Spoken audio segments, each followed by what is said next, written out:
करेंगे minus NIT, net indirect taxes. MP से FC में जाने के लिए यानी मार्केट प्राइस से फैक्टर्स कॉस्ट में जाने के लिए हमें नेट इनडायरेक्ट टैक्सेस को माइनस करना होता है।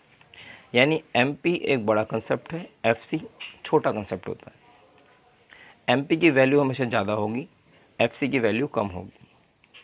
किसी भी इकोनॉमी के अंदर जब हम MP यानी मार्केट प्राइस में से नेट इनडायरेक्ट टैक्सेस हटा देते हैं तो फैक्टर्स कॉस्ट निकल के आती है। तो ये छोटा छोटा कन्वर्जन हो गया। एक बार रिवीजन ले लेते हैं इसका। अभी हमने समझा नेशनल इनकम। नेशनल इनकम क्या है? फैक्टर्स इनकम है। किसी भी इकोनॉमी के अंदर सभी फैक्टर्स की इनकम का समेशन नेशनल इनकम कहलाता है।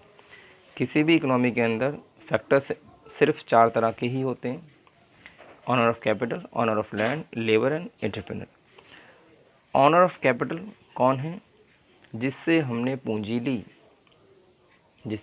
पूंजी लेके कार्यक्रम अपना काम शुरू किया, अपना बिजनेस शुरू किया, कुछ भी शुरू किया।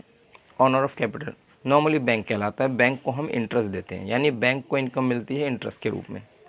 ऑनर ऑफ लैंड, जिस जगह पे हमने काम शुरू किया उसको इनकम जाएगी रेंट के रूप में, उसे इनकम प्राप्त होती है रेंट के रूप में। लेबर को इनकम प्राप्त हुई वेजेस या सैलरी के रूप में।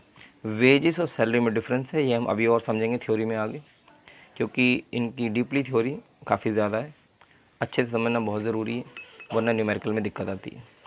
एंटरप्रेन्योर यानी खुद उद्योगपति, ये कारखाने का मालिक है। इसे फाइनली लास्ट में जो बचेगा वो प्रॉफिट मिलेगा, यानी ये इंटरेस्ट पे कर देगा, रेंट पे कर देगा, वेजेस एंड सैलरी पे कर देगा, लास्ट में जो बचेगा ये अपने पास रखेगा, उसे कहते हैं प्रॉफिट। तो इस तरह से इन चारों की इनकम को अगर हम ऐड ऑन करते हैं, इनका समेशन, फैक्टर्स इनकम का समेशन नेशनल इनकम कहलाता है।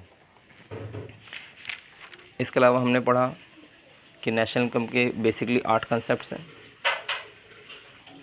Gross domestic product at market price, net domestic product at market price, gross national product at market price, net national product at market price, gross domestic product at factors cost, net domestic product at factor cost, gross national product at factors cost, net national product at factor cost, और ये इसका conversion, यही पूरे में होगा। अब मान लीजिए इसको हम कंप्लीट करते हैं, लास्ट एक ले लेते हैं।